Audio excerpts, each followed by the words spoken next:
what was the biggest failure in your business and what did you learn from it?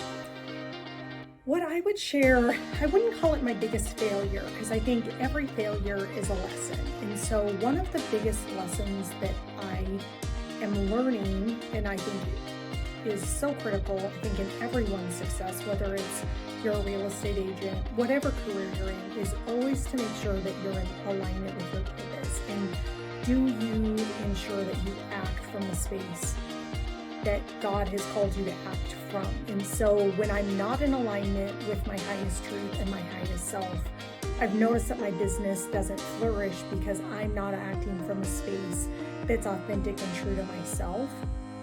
And so one of the biggest lessons that I constantly am learning is making sure, how do I come back into my truth? How do I make sure that I'm aligned? And then how do I make sure that I take that and act in the world in alignment with myself?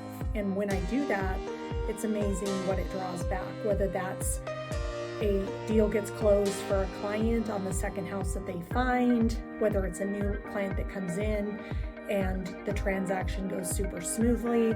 When I find myself acting from that place, I'm not working, it's just in alignment with who I am. So we're going to make this a little bit of a question and answer then. So what do you do to kind of be in alignment with that? What kind of specifically, what would you do to be in alignment? Great question. So that goes back to how I start my day and making sure, number one, like, am I in alignment with my truth? So what is my purpose? And my purpose is to transform human beings so that we can transform the world. So making sure that I'm firmly grounded in that.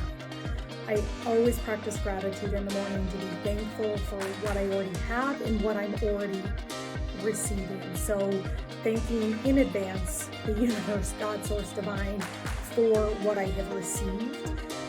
I also use the